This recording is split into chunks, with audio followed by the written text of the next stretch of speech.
সিআইডির পার্ট 2 সবাই ভিডিওটা দেখেন আর এনজয় করেন। স্যার বাইতে তো কোনো ক্লু টুলু পাইলাম না, কেমন কেসটা সলভ করি? এনে পাইলে আমি তো মনে হয় করছো কানে কদিন রেস্ট নেন দেই দেখ পাইন কি আর আপনি কদিন রেস্ট নেন আর আপনার বদলে একজন লোক দেওয়া যান যাতে আপনার মতো চুরি করার পা এটা লোক খুঁজ জানি।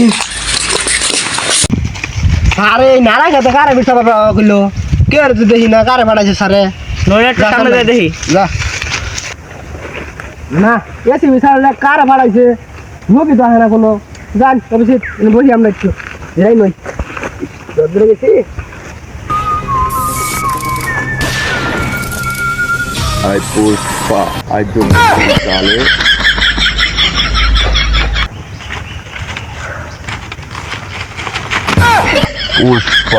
পুষ্পাকে কে ধাক্কা দিল রে? দেখি তো এরা ধাক্কা দিল। তখন মেয়েদের কারা ধাক্কা দিছে রে আমারে? আমরা ধাক্কা দিলাম কই আছে তো বাজা বসুন ইয়া। আমি পুষ্পা কখনো ধাক্কা খেয়ে পড়ে না। হ্যাঁ গানা পুষ্পা না?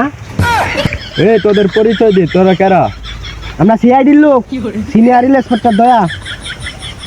এটার ধাক্কা খেয়ে পড়ে যায়, এটার নাকি যদি সিআইডির কেসটা যদি করি তে জানি কি করে। আমার কোনো কেসটা করতে হবে। এসিবি স্যার আমাকে পাঠাইছে তখন ওকে কাজ করতে না, কেসটা দেখাই দে আমারে। আমরা তো মনে করছিলাম আমাকে দক্ষ সিআইডি পাঠাবো, হন্দি প্রতিবন্ধী পাঠাই দিছে। হইছে বাদ দে নো কেসটা সলভ করিয়া নন এসি স্যারের হাতে এই বন্দুকটা তুলে দিলাম। পুষ্পা হাইজোকে নেই সালে বন্দুক লাগে না, ধর। তাহলে আবার ধরবো অন্য রে। হ্যালো খুন, আমরা আসতেছি। স্যার একটা খুন হয়ে গেছে। কোথায়? ওই বড় জঙ্গলের পাশে। চলো যাই দেখে আসি। চলেন।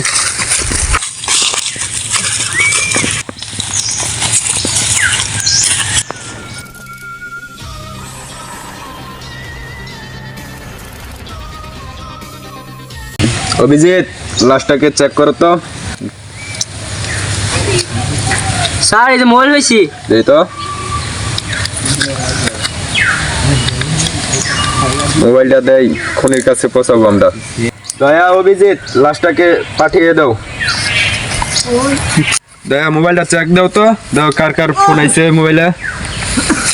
স্যার এই গত 24 ঘন্টার মধ্যে একটা লোকেরই ফোন আইছে। কার দাও তো? 150 কার নাম্বার হইতেছে লাস্টে 95। এটাকে চেক করো, ফোনটাকে চেক করো। হ্যাঁ স্যার এই মনে হয় খুনি হতে পারে। চলেন এর বাসায় যাইতে হবে। চলো। বড় ভাইদের তো বললো ওরা বড় ভাইয়ের কাম রামাই চালান লাগে।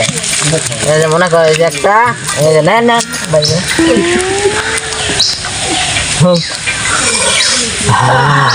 বেড়া হাঁটাত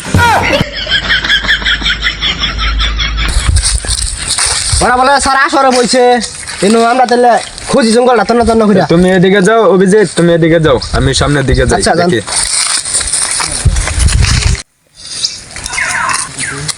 কিরে অনুদেহি আসরে বইছে, যাই তো দেখি বলাই বলাই দুইটা টান দিও না নাকি?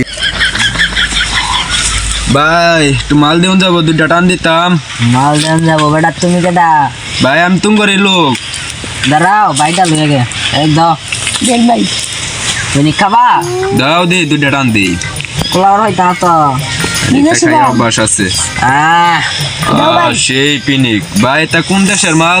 টানে টানে বেটা পিনিক ভাই পিনিক তো বুঝলাম, কোন দেশের মাল? বিদেশে ভাই বিদেশের মাল, বিদেশের মালই তো।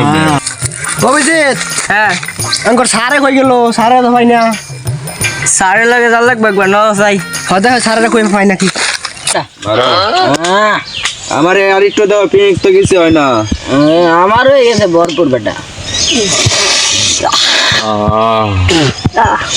সেই পিনিক, আমি এখন কোথায়? এই শালা রাইনো কি ডিল চলতাছে তো কর। এই কারা রে? কোন চালাই লাগে আইছে আলাই রে পুলিশ ধরা তোরা ড্রাগস নিয়ে আসছ তখন তো পুলিশে দেওয়া দরকার। দেই তো কেরা? এই তুই কারা রে? এই সারানের অবস্থা কে? পুষ্পা কি অবস্থা হন? এই স্যার চিনছুন স্যার দয়া তুমি আপনারা কে জানি আনছেন আপনি হেগলে কি লই শুনেন না চাকরিতে থাকবান না লাগান গিয়া থাকমু কেডা আইছে রে জয় জয় করে কেডা আমরা তোর জম এই তুই ওই সারা ভাই না যে সারা মরছে হ্যাঁ মুন্না হ্যাঁ কি আর হওয়া মনে হয় আঙ্গার 70 লাখ টাকা কথা তোর মন নাই খুনিয়ে ধরে দিলে হ্যাঁ হ্যাঁ কেডা আপনারা ও স্যার হ্যাঁ স্যার ওই কি কই না চিনছ না হ্যাঁ স্যার কই গুরানি সারে না সারবো গুরানি সারবো সারে না। ওখানে গুরানি সারবো বিদেশি মাল তো ওই লাস্টে 95 নাম্বারটা তোর না হ্যাঁ স্যার কারণ হ্যাঁ হ্যাঁ এটাই আমার তাহলে তুই ছোট ভাই তোর ছোট ভাই তুই কল দিছস কাজটা আর এই জিনিস যেটা না বলে তোর ভাই মাল খায় আর যদি তোর কাছে আমার কামে না গেল না তোর কামে লাগে না তোর ভাই এটা দেখে আলাইছিন দেখে তুই তোর বাইরে বাইরে হাসছ কো হাসা কথা কো নইলে যে গুলি করে খুলি উড়াই দিমু করে কারণ সত্যি কথা কোনই দেখবো এই যে একটা দিমু হ্যাঁ স্যার এই জিনিসটা ভিতরে বিদেশি মাল তো এটার নিকে মারছিলাম তাহলে আজকে আর একটা খুন করলি গিয়ে রে কয়টা কো এটা তো স্যার এটা আমি আসলে বইছিলাম দেখে আলাইছেন দেখতে আলাইছিন না হ্যাঁ স্যার মানে সারা জীবন জেলে হচ্ছে মোর স্যার তাহলে নাও তো চলেন স্যার ওরা জেলে নিয়ে ঢোকাইছেন চলো। আচ্ছা